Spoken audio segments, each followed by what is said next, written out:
आजच सबस्क्राईब करा आणि आपल्या आवडत्या मालिकांचा आनंद लुटा। तर नीता, तुमचा आरोप आहे रेवतीवर। हो सर। काय आरोप आहे?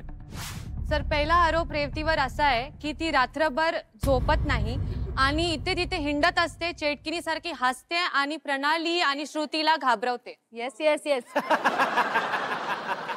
विटनेस ऑलरेडी येस येस करतात। या इकडे या। परत फ्रेंड्स ऑपोजिट होते आणि बघायचं होतं की नीता काय करणार आहे, पण नीता सोडत नाही कोणाला। विटनेस तर मला तिकडे 15 विटनेस दिसल्या। 15 के 15 जो कोई है आ जाओ सर, सब आ जाओ।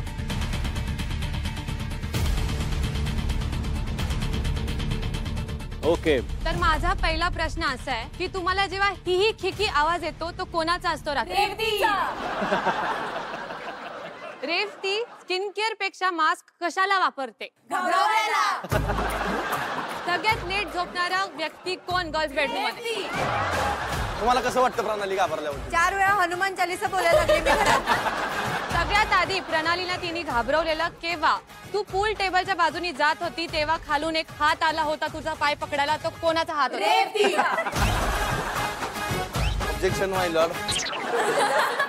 आता सर आता तो स्वतःच्या चेटकिणी सारख्या हसण्याला घाबरला असेल, तो बिचारा काय बोलेल? रेवती, हे सगळे झालेले आरोप ते खरे आहे की नाही? फॉर्च्युनेटली आणि मला खूप प्राइड फीलिंग येते की हे खरं आहे सर, सगळ्यांना घाबरवलंय। आणि it was a open in shut case, कारण की हे ती करते ते सगळ्यांना माहित होतं आणि तिने अग्री केलं स्वतः। आणि बिचारा अथर्व तिथे असा कन्फ्यूज होता, तर इथे मी हिची वकिली करू तर कशी करू? पहिला जो आरोप आहे त्याच्यावर रेवती यू आर गिल्टी आणि तुम्ही जाऊ शकता प्लीज। नीता, तुमचा पुढचा आरोप काय आहे रेवतीवर? सर, माझा पुढचा आरोप असा आहे की अथर्वचा जो वागण्याचा स्वभाव जे काय आहे तो रेवती टॉलरेट करून घेते आणि तिला पटत नसतं तरी ती ते कुठेतरी पाठीशी घालते just so that she can go ahead in the game. Revati ह्यानंतर माझ्याशी बोलणार पण की नाही ह्याचा मला डाऊट होता, कारण तिला हर्ट होणार होतं माझ्या आरोपांनी, ते मला माहित होतं। मला अथर्वलाच विटनेस स्टँड मध्ये बोलवायचंय।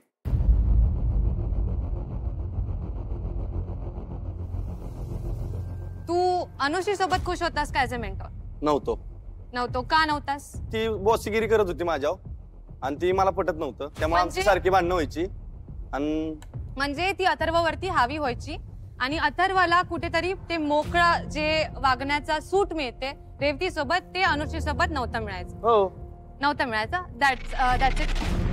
रेवती कुठेतरी गेम मध्ये पुढे जाण्यासाठी अथर्वचे सगळे जे वाईट बिहेवियर आहे, सगळा जो वाईट त्याचा वागण्याचा पद्धत आहे, ती सगळं पाठीशी घालते। मी बोलू शकतो सर, आजपर्यंत मी जेवढं बोललोय करतोय सगळं मोकळ्यापणाने करतोय, त्यामुळे सर आम्ही टास्क जिंकतोय। त्यामुळे मला नाही वाटत कुठं की मी तिच्याबरोबर चुकीचं वागतोय। मुद्दा हा नाहीये टास्क जिंकायचा नाही जिंकायचा, मुद्दा आहे कोणाचा कसा स्वभाव आहे आणि त्याच्यावरती कोण कसं वागतंय। तर मला जे उत्तर हवं होतं ते मला मिळालं, तू खाली येऊ शकतो। ओके। तर नक्की मुद्दाम काय मांडलेलं हेच मला काही कळत नव्हतं। तेच आम्ही हरलो की ह्याला मुद्दाच नाही माहित की काय केस चालू रे, उनका क्या चल रहा है, क्या चल रहा है। ह्याच्यानंतर मी विटनेस स्टँड वरती बोलवणार आहे प्रणालीला। प्रणाली प्लीज या। प्रणाली, तुला अथर्वच्या स्वभावाबद्दल काय बोलायचं? सर, सगळ्यांनाच माहिती आहे या घरात की मला अथर्वचा स्वभाव अजिबात नाही पटत। जसा अथर्व वागतोय तसा दीपक वागला असता, ओव्हर कॉन्फिडेंट, माझ्यावरती लोक जळतात, असे सगळे स्टेटमेंट त्यांनी मारले असते, तर तू त्याला तिथे आवर घातली असती की नाही? 100% सर। मला श्रुतीला विटनेस म्हणून बोलवायचं। ओके, थँक्यू प्रणाली। श्रुती प्लीज या। श्रुती, तुझ्या आणि अथर्व मध्ये गोवामध्ये एक इन्सिडेंट झाला होता, सांगशील का काय इन्सिडेंट झाला होता? तर अथर्व आणि विजय चालत होते आणि मी पण ऑपोजिट चालत होती। धक्का लागला आणि तिथे मला एक्सपेक्टेड होतं की कुठल्याही मुलीला धक्का लागला तर त्याचा रिस्पॉन्स सॉरी नाही तर किंवा चुकणी लागला असा हवा होता, पण त्याचं ते आन्सर होतं की तुला डोळे नाही का नीट, तू नाही बघून चालली असतीस का, कारण की तिकडे मी चिडले जास्त की तू असं का बोल। आणि ह्याच्यावरती इन्स्टंट रिॲक्शन रेवतीचं काय निघालं? रेवती तिथे नव्हती आणि मी समजलं तेव्हा ऑब्जेक्शन reaction काय निघालं? ओव्हररूल। तेव्हा ते सगळ्यांसमोरच भांडण झालं होतं आणि ती त्याला सपोर्ट करत होती. ती त्याला सपोर्ट करत होती. हा ओके. तर माझा हा point to B note. Objection मला बोला. मी तुला ऑफ कॅमेरा येऊन बी परत सॉरी म्हणलो का नाही? सॉरी बोललास. सॉरी म्हटणं आणि सॉरी मीन करणं दोन डिफरंट गोष्टी असतात. तो सॉरी हिला म्हटलाय पण असं पण बोललाय की चुकी तुझी होती तरी मी सॉरी बोललाय की नाही? तो बोललेला की तू मुद्दामून येऊन धडकलीस मला नंतर त्या टास्कनं. हो सर, मला कळलं तसं मी सर बोललो. एक्झॅक्टली माय पॉइंट की सॉरी बोलल्यानंतर जर तुम्ही हा मुद्दा मांडतात की तुझी चुकी होती तरी मी सॉरी बोलतोय तर त्या सॉरीचा काही अर्थ नाहीये. Point to be noted.